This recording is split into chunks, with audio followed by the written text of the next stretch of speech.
Welcome to Modern Anarchy, the podcast featuring real conversations with conscious objectors to the status quo. I'm your host, Nicole.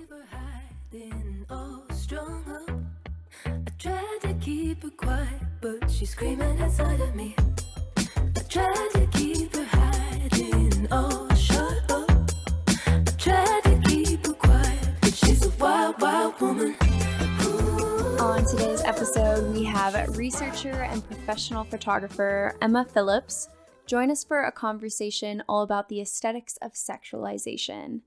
Together, we talk about middle-class disgust, respectable femininity, and letting go of the male gaze. Y'all, this episode was timed so cosmically, right? I was in a intro to feminist therapy class talking about all of these ideas, and then Emma comes on, and I just, wow, did I?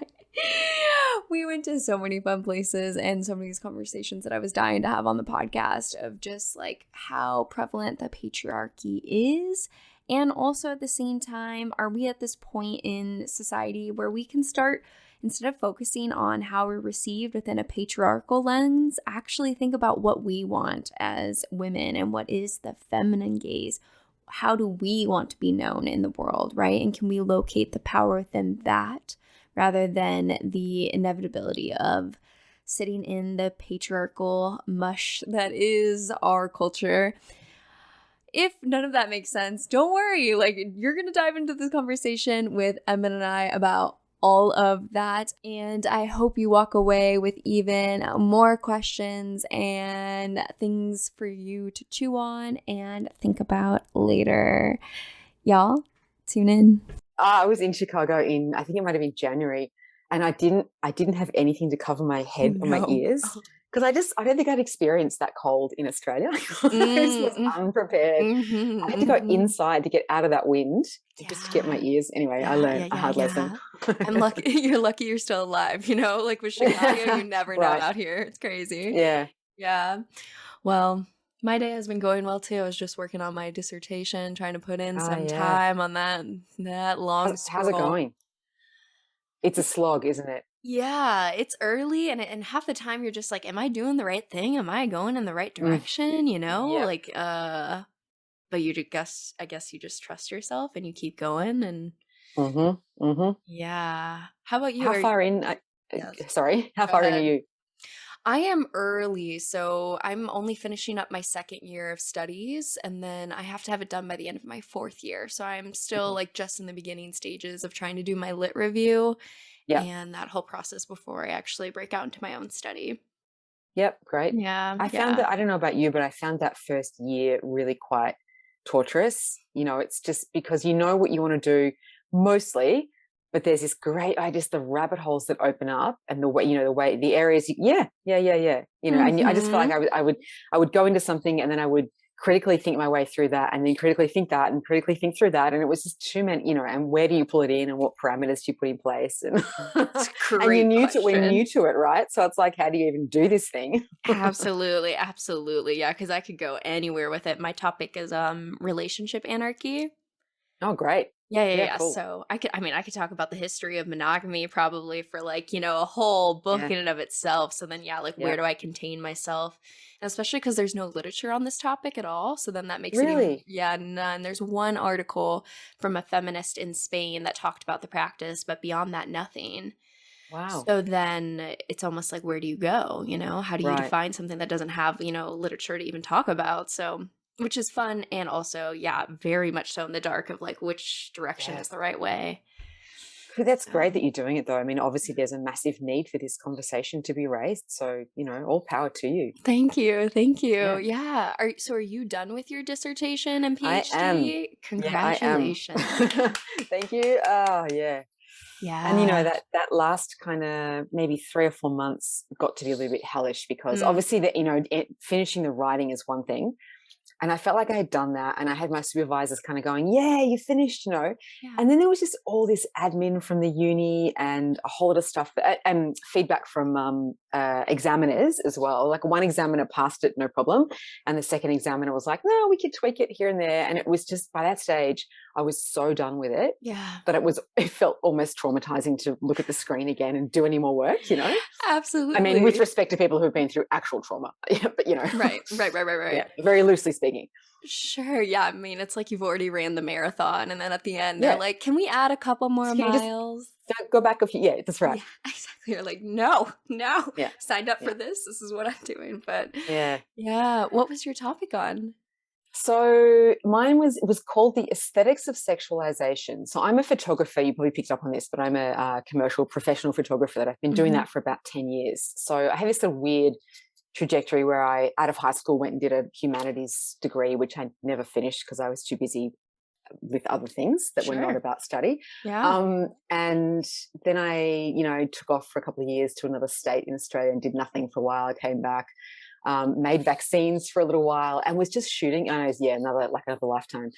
And I was just shooting all the time. I had my own camera, and my girlfriend at the time was like, "You need to do this more seriously." I was like, And I did. I quit my full-time job and, applied for there's a really good photography school in Melbourne where I grew up. So I did that. And yeah, anyway, the rest is history kind of thing. Never completed the degree. And then some years down the track into my professional career, I started teaching back at RMIT just casually. It was kind of nice to supplement the income and just have my head in, a space that was critiquing it as well. And I had friends there who said, "Hey, you should think about doing a PhD." And I was like, get fucked, basically. What are you talking about? Exactly. I mean, seriously. And it took a few years, and I finally ended up getting my degree through doing an honors year. I don't know if Americans have honors. No, You have yeah, honors tell me year? about It's that. it's kind of like the masters, but like a step before masters. So in Australia, you can get into a PhD through, you've got your regular degree, and you have to get another year on top of that at least. So you can do a year of what they call honors. So it's like you might get a BA with honors or a master's, with whatever result, and they're more or less the same. Sure. And then you sort of qualify for PhD. So I did that. So I've been in this weird space of transitioning from doing professional photographic work, and I'm talking about like portraiture for magazines and advertising and kind of, Marie Claire, Rolling Stone, a lot of music stuff, things I love. It's been great. It's been really great. Yeah. But I got to a point where I was getting really sick of client requests that were pretty tedious around gender roles, especially. And some were great. There were ones who wanted to take risks and do something different. But just that whole, women being demure and quiet in photos and the typical male role as well, and so binary. And I was just getting bored with it. And I'm like, all right, I'm going to do this PhD thing now. So I've rolled my commercial photography into this thing, and I looked at what aesthetics can tell us about the ways that women's sexuality is judged. So to give that some more flesh on the bones, I guess it's like I engage with women who take sexy selfies and put them all over Instagram, and the kind of Kim Kardashian, aesthetic, if you like. Sure. And kind of compared that with sexy aesthetics that exist in the professional photographic world. So, for example, I always think if Kate Blanchett, the actress, she's Australian. I'm so bad with names. No, it's cool. She's just like this really well-known, very respected actor, right? And I'd say if she took a sexy selfie, we'd all be like, "Oh, great. Put it on a gallery somewhere," right? Sure. But if everyday Suzie Jones takes a sexy selfie, she's a slut, right? So it's that kind of. And what is it about the actual aesthetics in the photo that tells us, where it belongs in the visual hierarchy, right?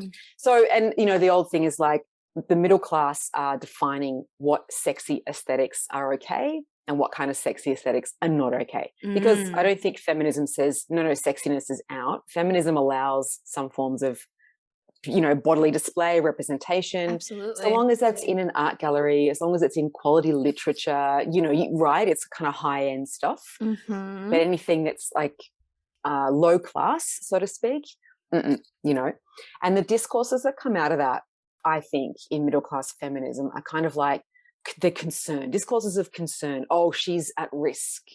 She's at risk of being objectified by the patriarchy. She's a dupe of patriarchy. She will be open to predators on Instagram, male predators on Instagram, blah, blah, blah, blah. And I think a lot of those discourses of concern really just mask a kind of disgust for what the woman is doing, a middle-class kind of disgust. I actually don't like your aesthetics, are a bit disgusting. That's really what's going on, I think. Absolutely.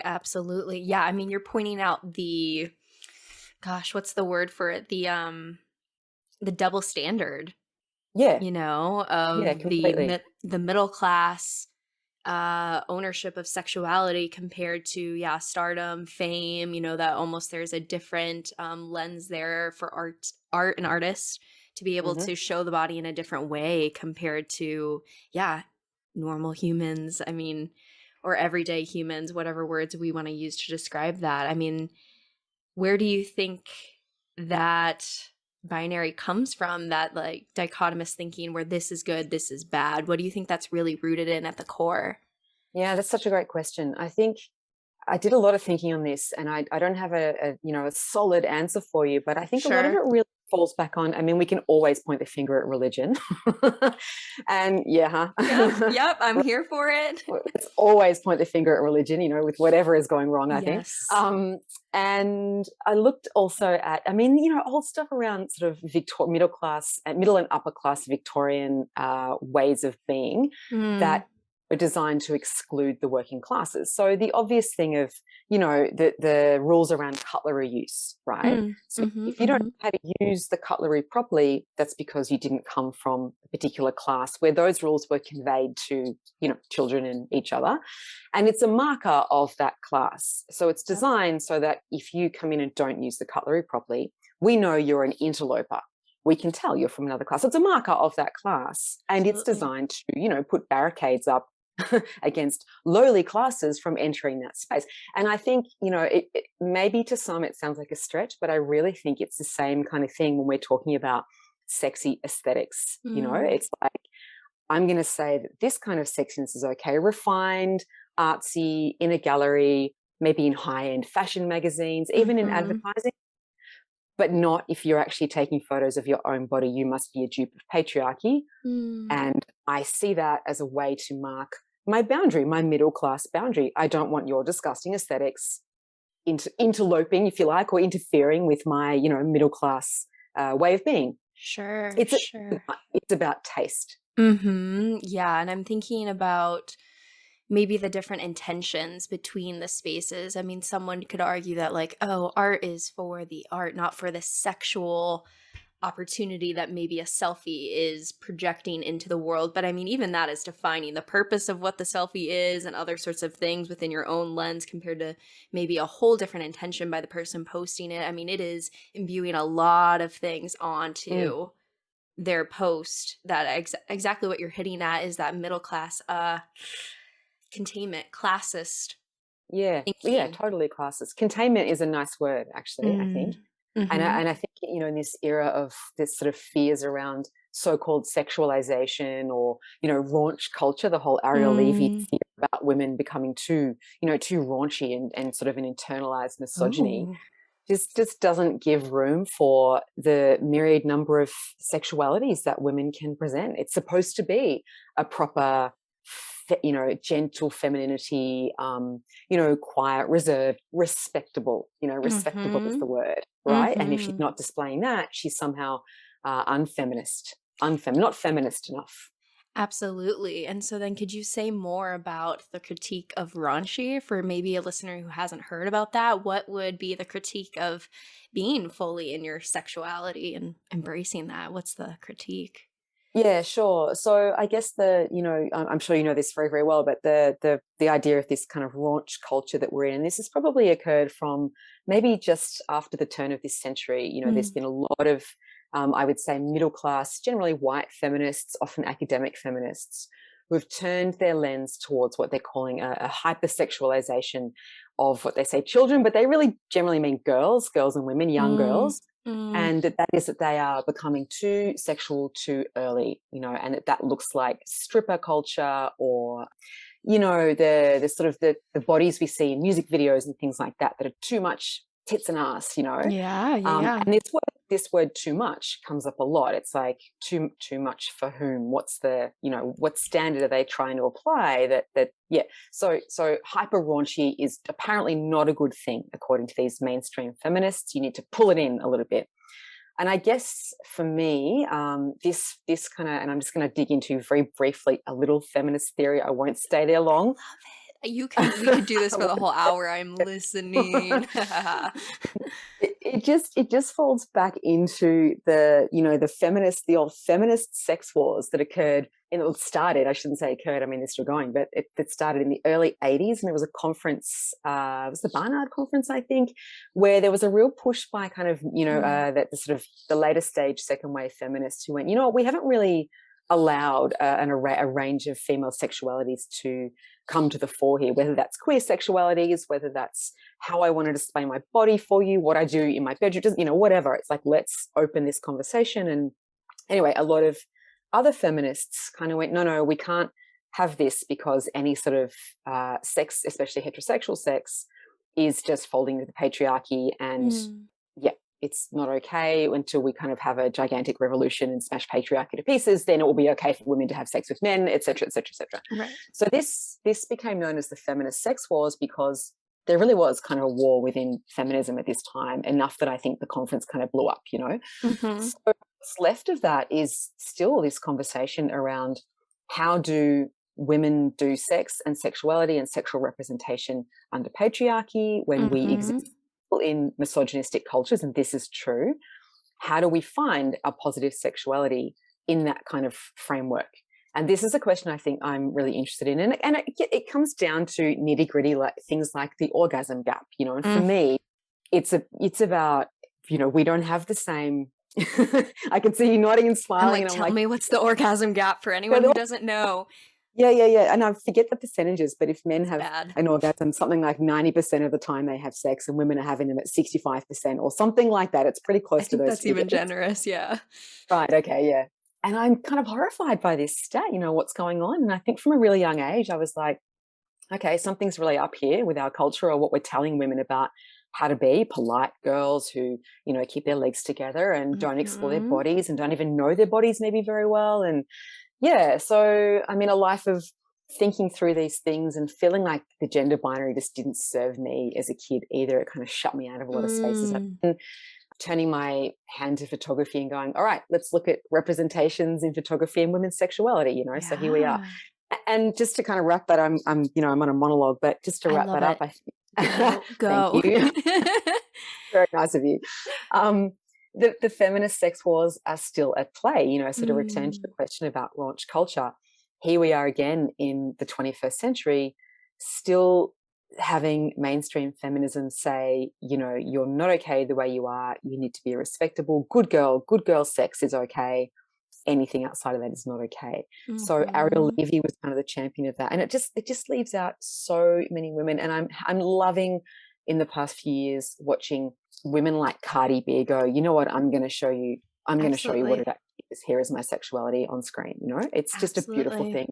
When Cardi B released WAP a couple of years ago, I was like, she's just done my PhD in like 4.5 minutes of what I'm taking for, what my like uptight middle-class white woman way of doing things. And she's got it down in 4 minutes. I'm like, okay, cool. Great. Here's my dissertation. Yeah, pretty much. Exactly. Yeah. I actually was talking about this in my intro to feminist therapy class, and we were talking about how Cardi B, I guess, was found in some situation with her kid, and the music video started playing and actually like asked them to turn it down because of their child, which like I'm all for the realities of like, there is the ability for women like Cardi B to navigate both spaces of being a mother that wants to, naturally introduce their child to sexuality in a developmentally appropriate manner. So in that, maybe compartmentalizing that, but still being able to own like, this is who I am and the music that I'm putting out. I think there is space for both of this, that we can, have developmentally appropriate education for children and complete ownership of our sexuality. I don't think that's, incompatible with one another. Yeah. I'm curious to hear your thoughts, actually, because I think there's such a divide or a shutdown of keeping children. Sorry, let me rephrase this. Yeah. The whole idea of the innocence of children, and wanting to protect this innocence of children, I think we extend that in a particular way to women and young women as well, as if they have a kind of sexual innocence more so than boys and men do. Boys and men are somehow born with this kind of sexual knowledge, which is bullshit. That's Mm-hmm. total bullshit, but that's the kind Mm-hmm. of social construction of things, right? Yeah. Yep. But I know you're investigating many more psychological threads than I am, and whether we do need to open up spaces for more broad conversation with children about Yeah. these things. Absolutely. Where's obviously, as you say, age appropriate, but what are your thoughts on that? Yeah, I mean, I can't say too much because I don't necessarily study children, you know what I mean? Like, I don't Yeah, know what sure. would be the theories on when is it developmentally appropriate to be talking about these things. I think in a general non-academic way, my personal thoughts would be that we should be having these conversations with children early on in a way that doesn't make it such a taboo and something that is so, uncommon to touch. I think about also the ways in other cultures that have a healthier relationship even to alcohol, right? Something that Yeah. it has lower ages and talked about more within a community sense of using it appropriately compared to maybe in America where we say you can't have it till you're 21. You see this Right. complete abuse of alcohol in college settings, and I think about something like that, like almost the taboo nature of it that makes it, a whole lack of education that results in a whole set of systemic problems about our sexuality because of the lack of knowledge. So, I mean, I'm all with you that, we need to be doing that with children and communicating to them in a way that doesn't shield them from the realities. Yeah. How do Just we do raise that? conversations, right? Yeah. How, Yeah. when? That's a tough question. TV shows like Sex Education, I think, are to some degree filling that gap, where you've got a Mhm. whole lot of teens now watching a TV show like that and going, oh, wow, Absolutely. they're talking very frankly about the obvious stuff that we know they go through and think about and worry about. And then there's Mhm. a central message throughout the whole TV show that says, the best way to deal with all this stuff is to talk about it. Yep. Is to open it up Absolutely. with each other and with people who know, and just talk. Absolutely. Yeah. I mean, right. I think the internet is helping that in tremendous ways to be bringing that out. And what I do know also that, like masturbating at a young age in childhood is very normal developmentally. Yep. And that's another thing that, people will be like, oh my God, my child's masturbating, and kind of go into that panic state. But the reality That's is right. that's, again, normal development here. So, yeah, I mean, I think we need to have more conversations about this because otherwise we are just sending kind of people out into the void with no information. Mm-hmm.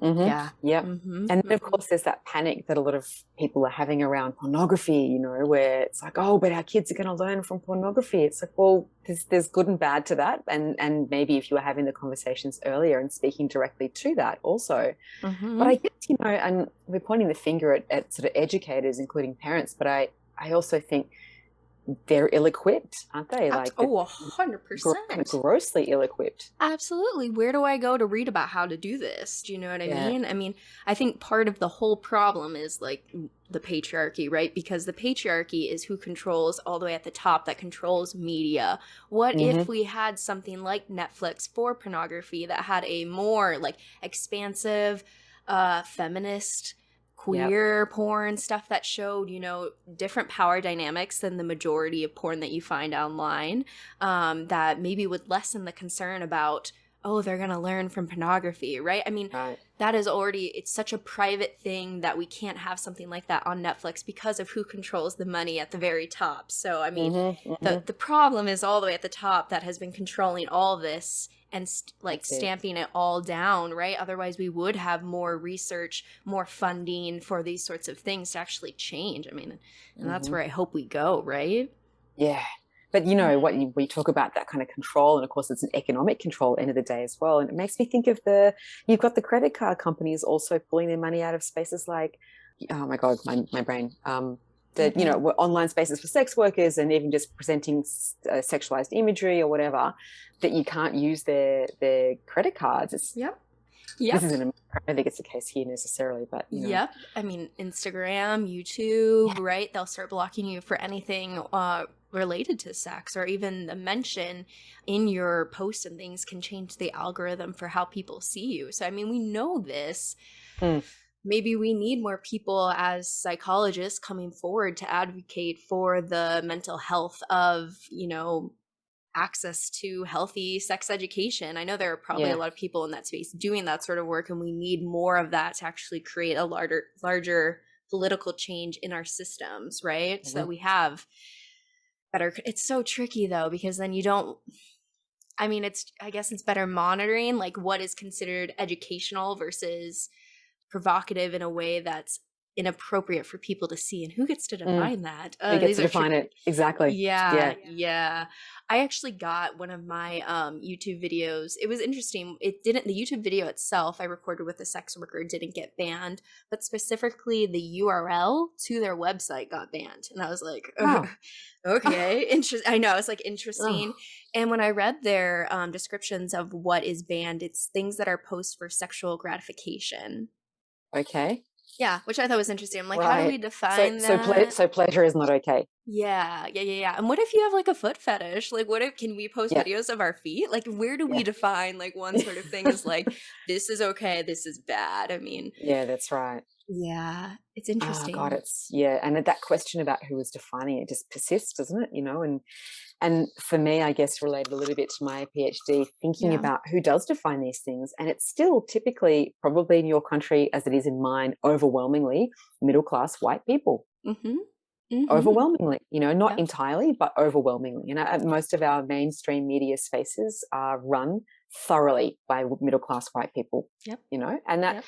I'm sure they produce some good content, but there's also there are particular aspects of middle class white culture which I have to thank my mum, I think, for a lot of the ways that she's shaped my thinking about women's sexuality and also class. My dad ran class as well, but I will never forget this moment when I must have been about 10 or 11, and there was this terrible decision by a judge in my hometown around a woman who was raped. She was a sex Mm. worker, and the guy who raped her got off, all charges dropped, and it made some pretty big news. Yeah, you shake your Yeah. head. My mum just got out of her chair. Her anger was just able to recognize all of these kinds of sexualities, and that woman's sexual experience was valid and valuable.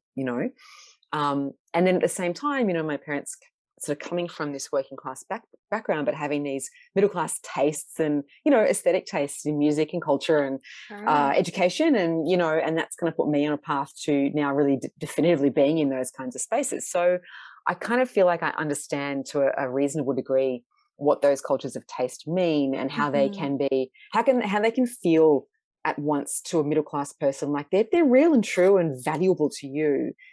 But if you're the one with power, if you have more power than certain other people in your society, then they can actually be places of violence. And that sounds like an extreme thing to 100%. say, but No.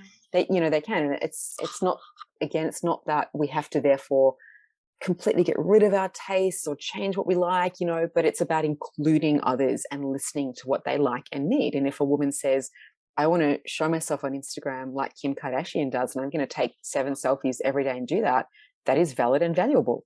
And we at least need to interrogate the kind of classism that exists in the way that we assess these things. 100%. Yeah. You said violence might even be too far. I mean, I would say it's not. I mean, think about Yeah, the rapist that was let off. I mean, that right. is violence at its core, right? For that person. And so, I mean, I think what you're hitting on is so true, that when we have that power, it's so important to be reflecting on the ways that we are excluding people through that, and to be Mm-hmm. conscious of that. And I'm so thankful that we have this space to talk about this. I think one thing that comes to mind for me that I've been thinking about is even the act of sex work, right? Like, as within feminist circles, there's sometimes a little bit of pushback on supporting sex work because it's, Mm. an objectification. It's playing into the patriarchal system of viewing, specifically women and femme bodies as sex objects. Yep. In my personal opinion, I would like to ask, why is that a problem if we change the power dynamic to make money off of that? Mm-hmm. That is power in and of itself, to say, fuck you, pay me for this service. Yeah. That was once a property piece of marriage for women for centuries, to Mm-hmm. now take it Mm-hmm. over to be like, pay me. Why do we have problems with that? Yeah. It's such a great question. Yeah, and I specifically even further ask, like, as a clinician in training, right? I open up parts of my mind and my headspace and my focus to sit with clients And a lot of people will say, oh, well, sex work comes with all this trauma and all this, like, and I'm like, as a clinician and training, like I come with that involves a ton of carrying of other people's stories, traumas that can have vicarious trauma as well. Like in the game of capitalism that I play, I am selling access to my personhood, my body in some ways. Like what makes it any different when it's, my mental headspace versus my genitalia? Totally. Yeah. Yeah. You're still selling your wares as well, right?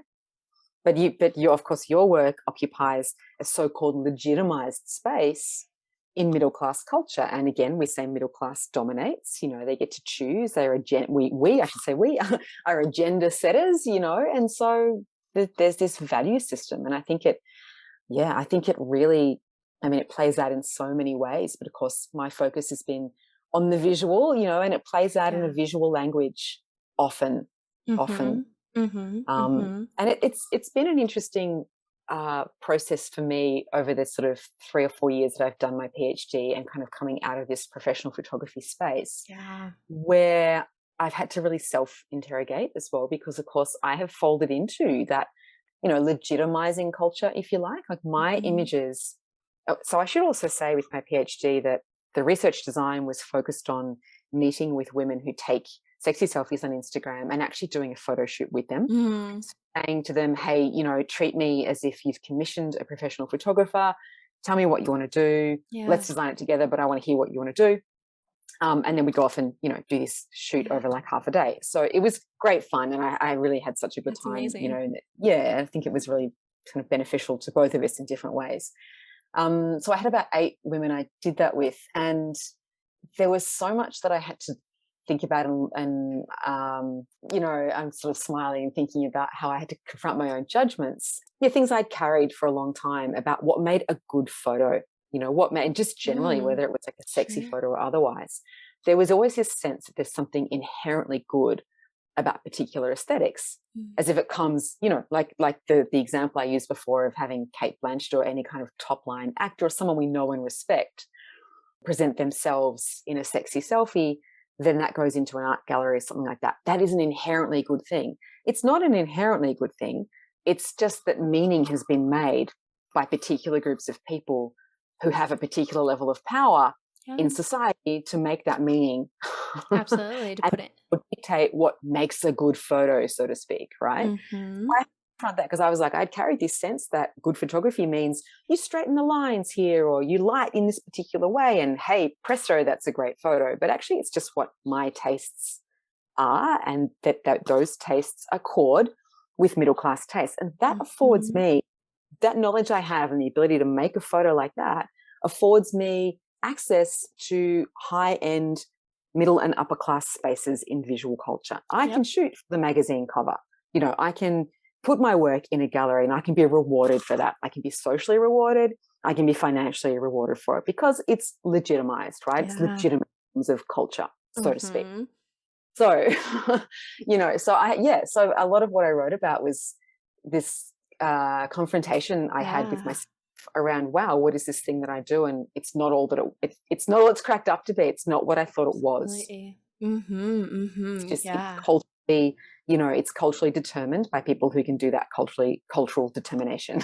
Absolutely. Been a part of that, Yeah. The politics of aesthetic, right? The patriarchy behind the aesthetic. I'm also thinking about even what we consider to be beautiful, right? Like, right, yeah. White, thin bodies. And then we have, people of color, BIPOC individuals, queer individuals, people that define gender norms. I mean, those bodies are not seen in the art studio, on advertisement. Granted, I think it is getting better as corporate commercial people realize they kind of got to play the game and that's it. Change. I think that's what is happening. I mean, if that's how we have to do it, that's how we have to do it. But it is hopefully getting better. But on the grander level, like what is considered beautiful is full of power of the people who own the studio, decide who gets to be shown in that art space.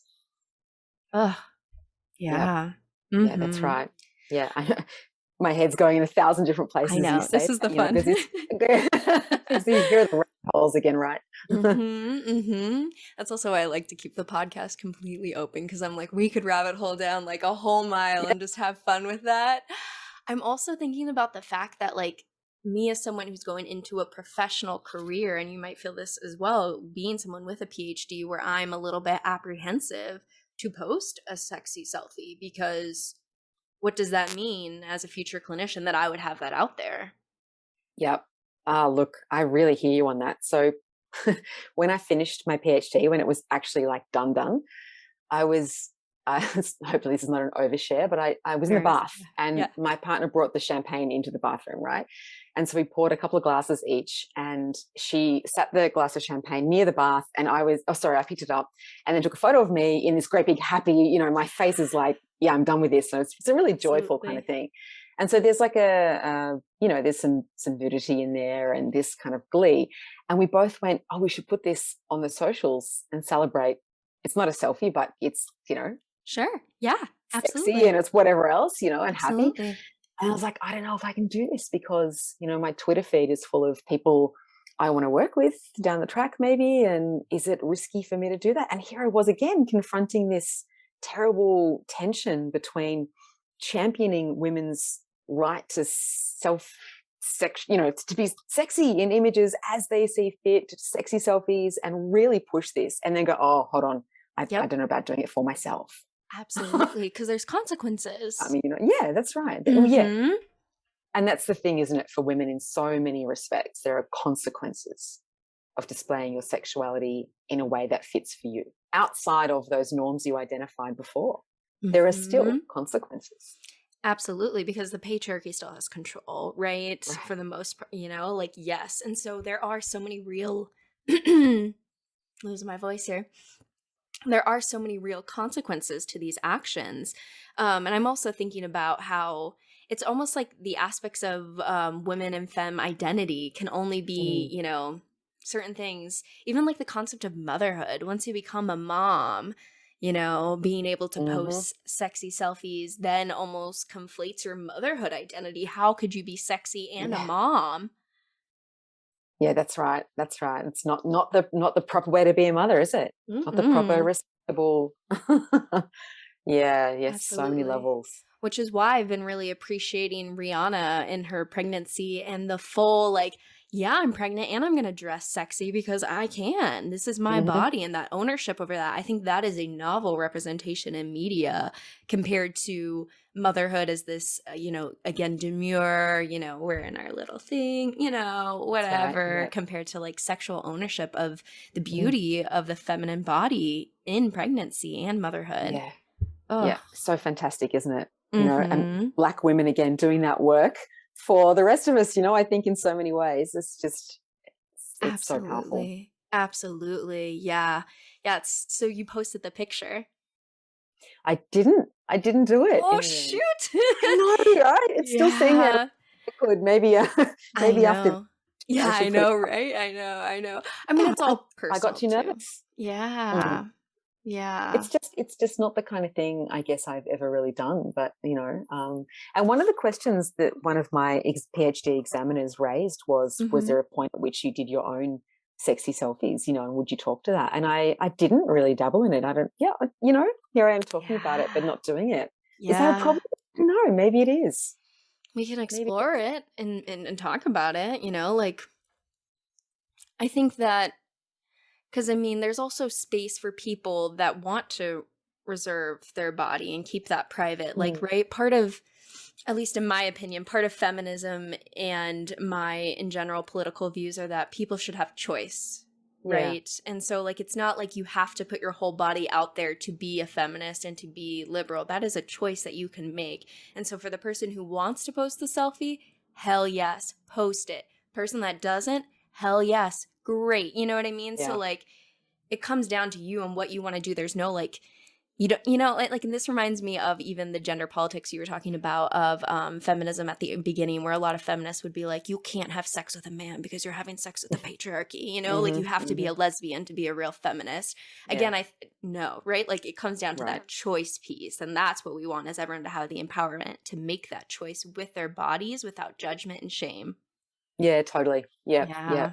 That makes me think a little even of the queer movement, when there was a push so much, so particularly in the 80s and probably the 90s as well, where, there was this, you've got to come out, you've got to come out of the Yeah. closet and you've got to be visible, and this real, Mhm. need for the visibility factor. And I understand that to a large degree. It's like, we can't advance this movement unless you come out and, be out and proud. And of course, for a lot of people, it was terrifying and Absolutely. legitimately would put them at risk of actual violence to do that, whether in Yep. their home or outside of the home.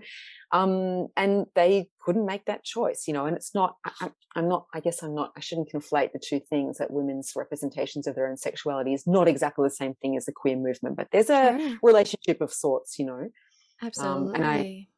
I guess my thinking has always been, I remember really early on too, in my young years, just kind of feeling like women were not, that like classic, it's kind of cliche, but that classic stuff of girls and women being taught to be quiet, not raise your voice, not question authority and be a good girl. This good girl thing comes up again, whereas boys Yep. are much more encouraged to be, so for them it's assertive, for women it's aggressive, all that stuff is there. And that plays into, confidence levels. So for a long time, I've had this kind of drive to, okay, men and patriarchy are not going to help us. They're not going to fix the situation for us. Wouldn't it be lovely if they did? But they're probably not going to do that. They're not really invested in that. So Mhm.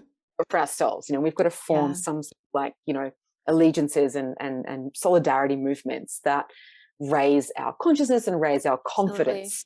Right? And then Yeah. this comes back to, and then we won't have an orgasm gap, maybe. We won't, all that, right? Absolutely. It's more than just about orgasms, but that's a pretty damn good starting point, I think. Yes. Yes. 100%. The pleasure gap. Like that is Sexual pleasure, it's huge. the pleasure gap. Yeah, yeah, yeah. Yes. It's Yes. fundamental, really, to a sort of vital way of living, I think. Mm-hmm. And because we know that at the root of the orgasm gap, right, at that root is years of misogyny and exactly what you've Right. been talking about of, Yeah. oh, women aren't sexual at all. I mean, when we think back to the early history of psychology, we would call, nymphomaniacs women that had Hmm. any sex drive. Oh my God. You know what I mean? Yes, So, I that's mean, right. we're still recovering from years of that sort of teaching at the highest levels of science and education. And so that has trickled down in multiple ways that we are still unpacking. And I think, yeah, one of the results of that is the orgasm gap. Yeah. 100%. Yeah, yeah, yeah. And I remember one of the participants in my project, in my PhD project, Yeah. told me this horrific story about, she would be 21, maybe something like that. Okay. So just a few years out of high school. Mm-hmm. And she went to an all girls school, and there was a, all boys school down the road, and they kind of had a relationship and did their, theater together and whatever else. Mm-hmm. Mm-hmm. And she said that the boys at the school, there were 3 girls' schools in the area, and the boys would rank the girls' school according to their like slutty factor, right? So if one of the boys managed to sleep with one of the girls from school A, he got a score of 1 because they were like the slutty ones. If he slept with a girl from school B, he got a score of 2 and then a score of 3 for the third one, where the girls were like, less accessible and more respectable. And therefore you scored more highly if you could sleep with one of the girls there, right? And Mm-hmm. so she tells me this story, of course, with this terrible amount of disgust at how Yep. the boys were treating them. And Mm-hmm. this will come as no news to you. I'm sure you know that this kind of thing exists, and most women are highly aware of this. But what really struck me was that this was the kind of shit that was going on when I was at high school, Mm. 20 plus years ago. And it's like, this hasn't shifted. Mm-hmm. It hasn't shifted. I'm hoping someone can tell me, no, it has shifted a little bit. Maybe because Cardi B is making the videos and the music that she's doing, maybe Rihanna's pregnancy photos, maybe that's an indication that it's shifted. And I'm an optimist, I work in a space in my head where it's like, well, we're moving forward. Yes. It's in inches, but we are moving Yes. forward. I don't Yes. know. Yes. I mean, I think, God, I should know. I don't know who I recorded with on the podcast, but once we had said this quote, we're like, this is the best it will ever be and the worst it will ever be Oh, yeah. in theory, right? And as we hope as we progress in an upward direction, not downward. Mhm. Um, So in many ways, I think, yes, it is getting better personally, I think it's getting better with the power of the internet and just normalizing even the fact that we can have this conversation and that I post Sure. this onto a podcast that people are listening to. I mean, Mm-hmm. this is amazing. Back, 100, 200 years ago, women didn't have the control of media like this to even put out Yeah. ideas like this. So, I Yeah. mean, I like to Very true. think, yes, will we see it fully in our lifetime?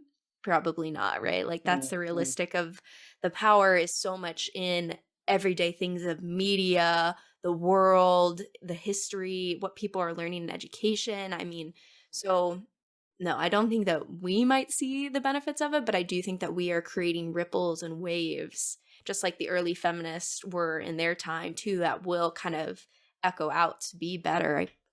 I hope.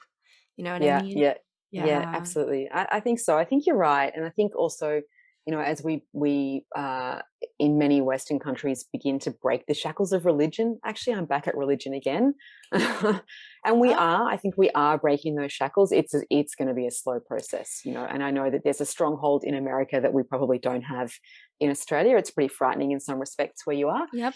In certain sections of the country as well. But I think we are gradually breaking them. And that, religion, this kind of heavy duty Christian religion has really tied carefully to patriarchy. We know this very well.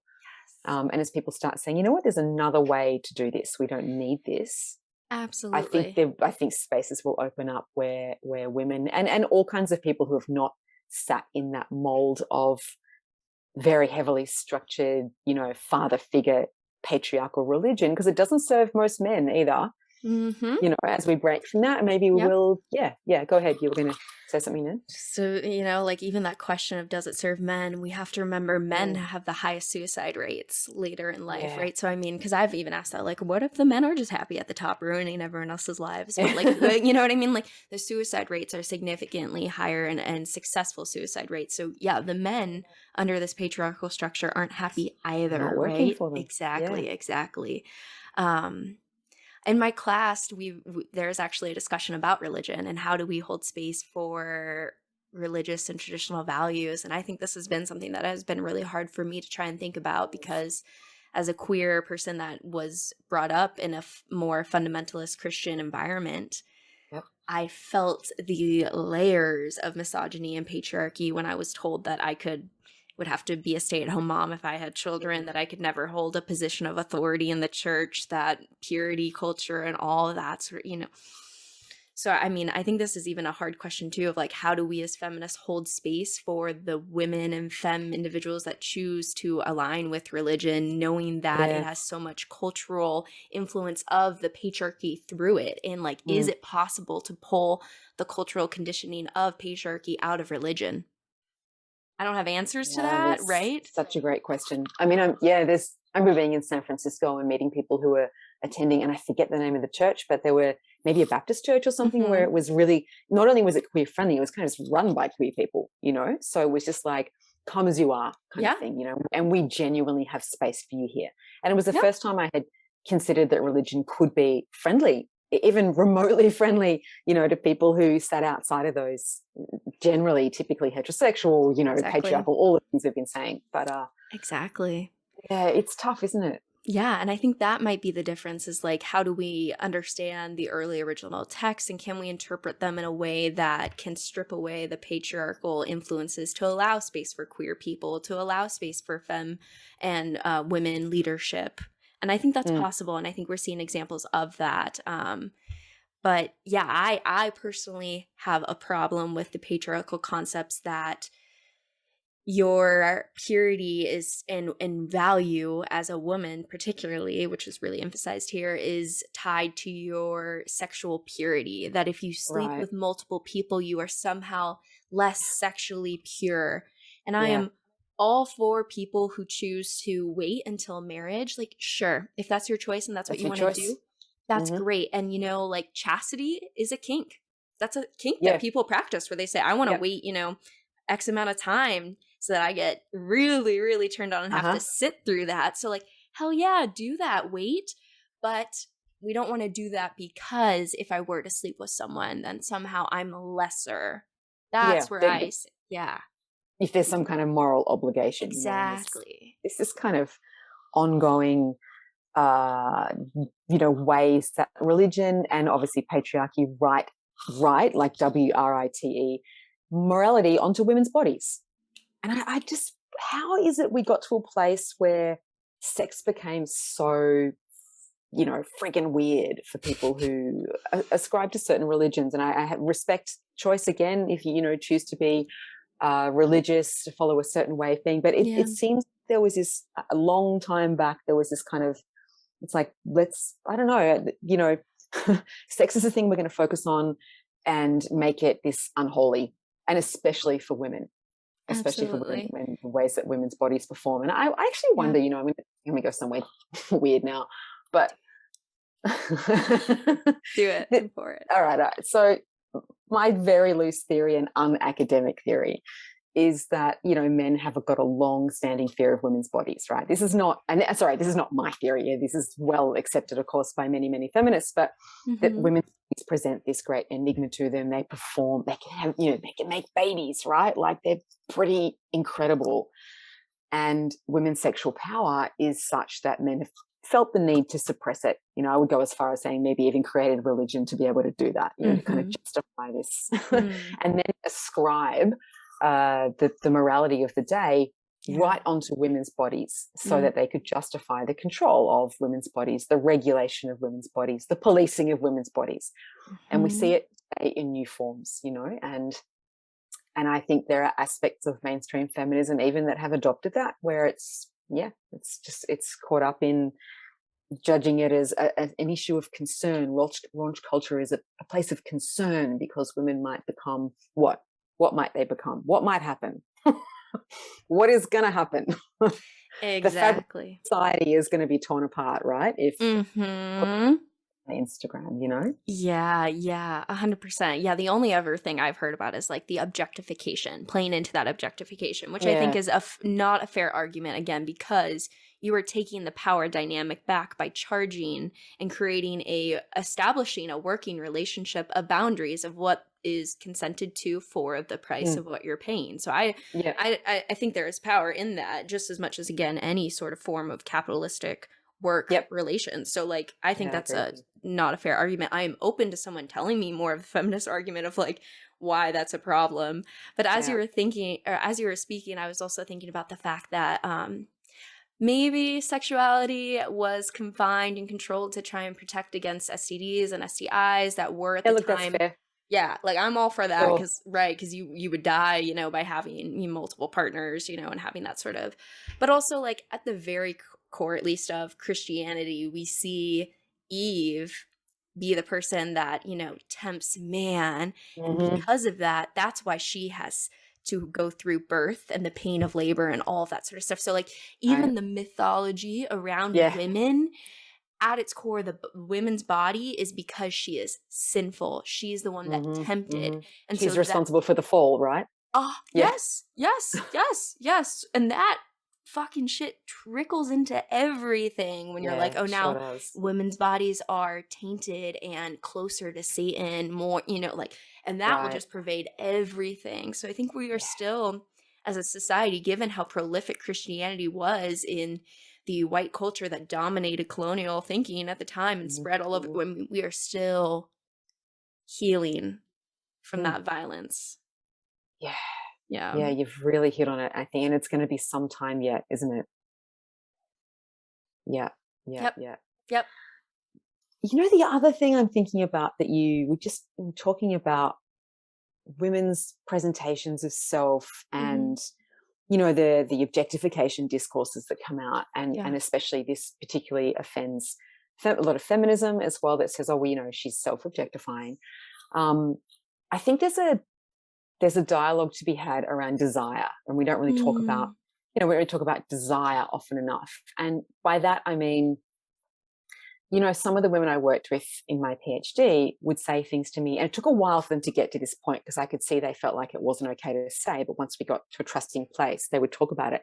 And they would say something like, I actually don't mind if men are enjoying, straight men are enjoying the images that I'm putting up. I don't mind if they're jerking off to my images, or loving my body and responding to me, I'm good with that, you know? And I'm like, yeah, okay, this is the kind of conversation that seems unfeminist, right? This is the kind of like, are we self-objectifying and you're inviting the male gaze? And there's this idea of the male gaze, which persists from 1970s feminist theory, has become shorthand for the sexual objectification of women. And contained in that is the idea that it's a bad thing. It's inherently a bad thing. And I think that for me, there hasn't been enough feminist critique around what is it to be a woman who wants to be desired by men under these misogynist structures, and in a place where historically it has been a place of it can be a place of violence for women. Absolutely. The male gaze and the ways that men treat and handle women and or representations of women, you know, cultures of cinema for a long time have been awful for women, you know, literally on set, and the ways they're presented to audiences. So there's no denying that kind of thing. And we have a long way to go to right those wrongs as well. But there's just this question that hangs around for me about desire and, you know, the need and want to have sex. And is it okay? Is it okay to desire being desired? Yeah, I mean, that's a great question. As you were speaking, I was thinking about the male gaze, thinking about even concepts of like body hair, right? Like, oh, I'm gonna post a naked selfie. Like, can I, you know, have full natural body hair? I mean, I would say within the male gaze, in theory, right? No. And so, like, yeah, can we get? But then it's also interesting to me because are we maybe reaching a point where we can just decide? Like, no, we're not there yet, right? Because in theory, like, how many natural hair-bodied people do I see in media, other things, other representations? No, like, that is not socially accepted yet. But, like, we might be getting to a point where we're starting to be able to have the choice of things like that.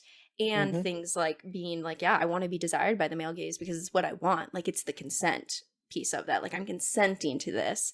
But it is kind of, I'm thinking it's almost hard to inextricably separate the male gaze and that patriarchal control of things like even body hair and stuff like that in what I'm presenting to be even desired. Do you know what I'm saying? Yeah.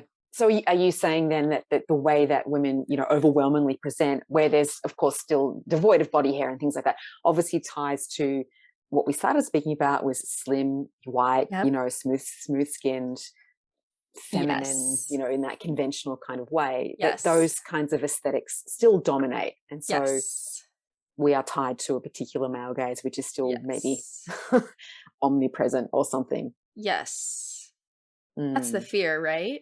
Maybe, right? That we're still playing into that. But also, like, we can take ownership of it, right? I mean, I'm just really caught up in that question too of, like, but then it's like, what is the female gaze? How do we define that? What does the female gaze like? Fuck the male gaze. Okay. You know, like, and lesbians might be a great example of this. Like, you know, like, what is within the female gaze?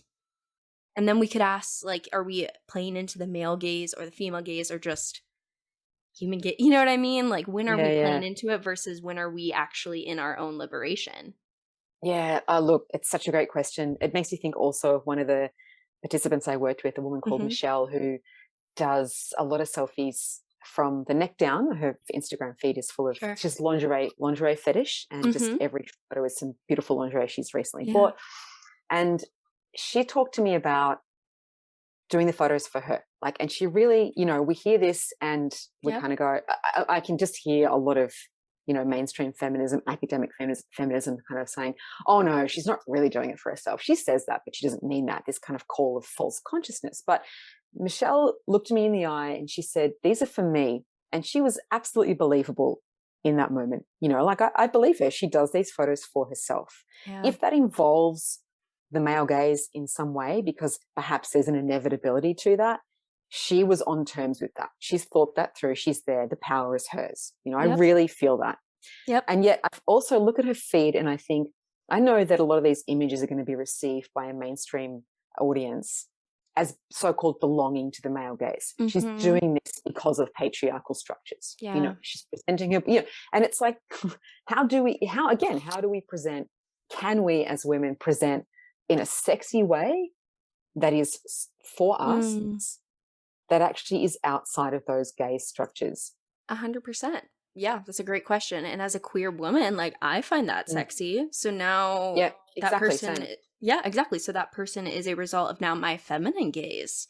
I don't even Right. think this is a conversation that maybe like feminism was having. Like, what is the feminine sexual gaze? Yeah. And how do we Yeah. define that? Yeah, that's great. I Yeah. love that. Yeah, it's exciting. We're getting into the Yeah. space of ownership to even Possibility now. yes, exactly. Then to have that ownership for that participant in your study to be like, yeah, this is for me.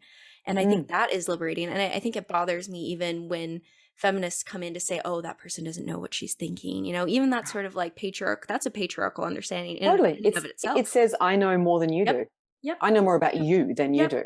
Yep. Exactly. Exactly. So the best thing I think we need to do is listen to people Right.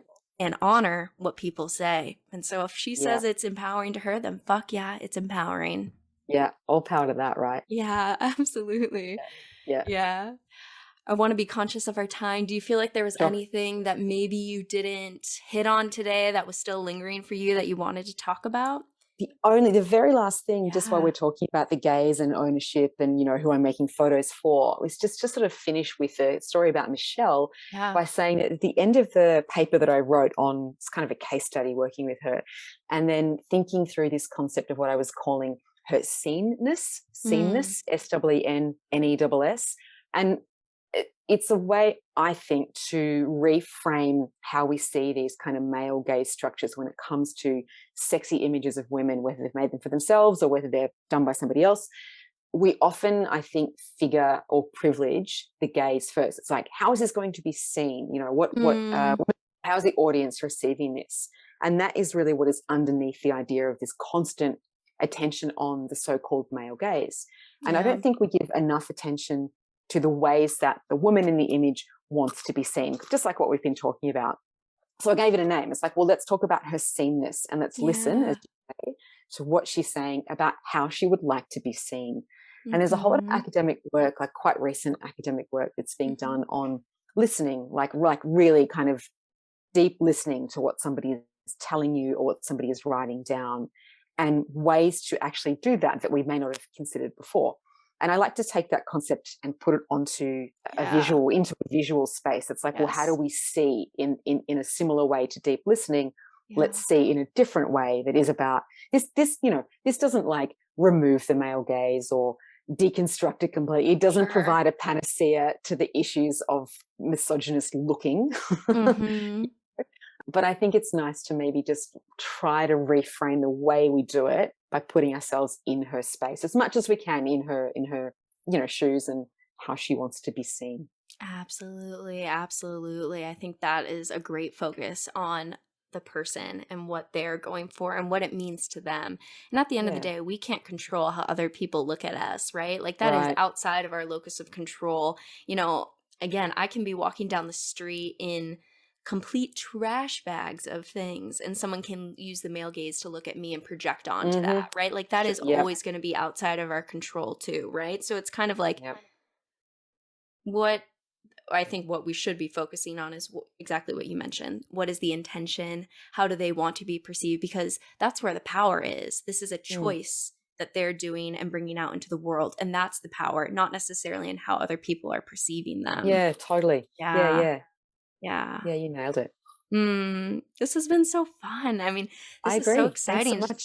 Yeah, to talk about like feminism and how the male gaze is in the deep, aesthetics of our culture. I think this is a phenomenal question. Yeah. It started for me, and I'm going to start rolling on again, but I'll do this quickly. No, you're good. When I was teaching photography, I was just doing a couple of classes around studio-based work, and I had, this is going back maybe 8 years, something like that. And one of my students was really interested in doing these interrogations of the male gaze, and so she did photos of Barbie dolls, fucking Barbie dolls, and then some photos of herself at home, and presented them and had these really rich conversations about the male gaze and how she wanted to push back and subvert them. And I was, right there for this conversation. I was quite halfway through her presentation.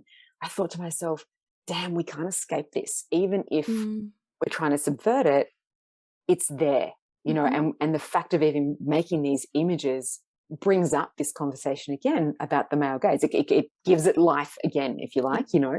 So it's like, damn, we're making political images against it, or we're making them for ourselves, whatever it might be. We're still confronting this issue of the male gaze. Mm-hmm. And I think that's probably why I went into this space of going, well, let's just stop making that as the default way of encountering images and think about who is in the image and what she wants to tell us. You know? So, but yeah, it was very confronting to be sort of in, you know, deep in mainstream visual culture in Australia and just kind of go, wow, this really is a big thing that is very difficult to, even if you want and you're willing your own sexuality or viewpoint across, you've still, you know, it's still got this patriarchal structure which is going to hit you each time. Yep, 100%. And that's why we're afraid to post pictures of ourselves, right? And even this comes back to my bath photo, right? Exactly.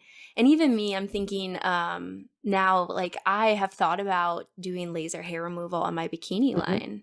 Yep. Am I falling into patriarchal concepts of beauty? So then is the feminine gaze of beauty pure naturalness? What if I don't want pure naturalness because I just like the clean aesthetics of a straight line that's controlled? I mean, you do things like braces. I mean, granted, there's a more functionalness to that of your teeth to eat, but also, what if I just like clean straight lines?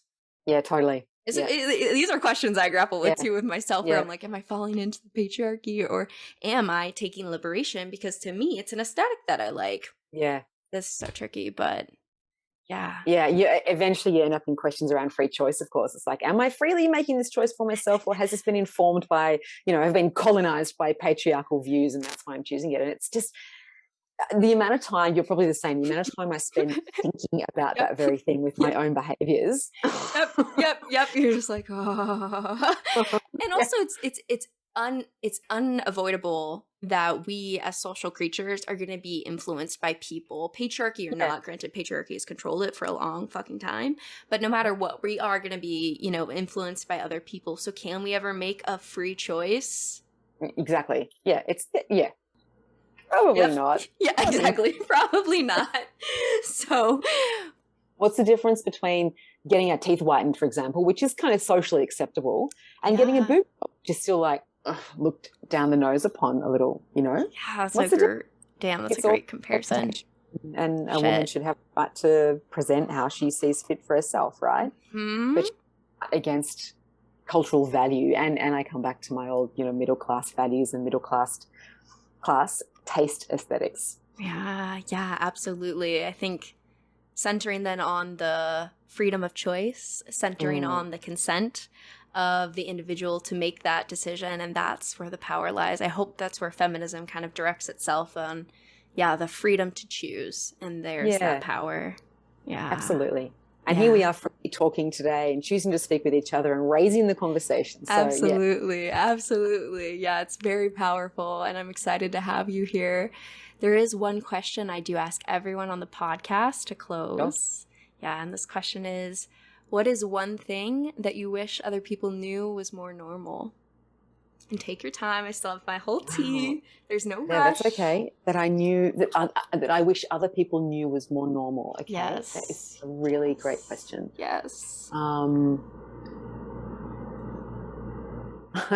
mean, the obvious thing for me, and I'm sure you've had other guests say this, that women masturbate, that they often do it from a young age, and that they watch pornography and enjoy it, and they get pleasure from pornography. There are many reasons that people consume pornography. One of them for women is that they enjoy it. That's what I think. The sooner we can normalize that, the better. It's pretty fucking common. Absolutely. Women are sexual. Yeah. Well, I really appreciate you coming on the podcast and sharing all about your wisdom and your expertise with sexuality and aesthetics. It's been such a fun conversation just to bounce off ideas with you. Yeah. Look, I really appreciate you having me on, Nicole. It really has been a pleasure. Thanks so much. Yeah, of course. Is there anywhere you want to plug for people to find your work? So people, if resonate. Plug it away.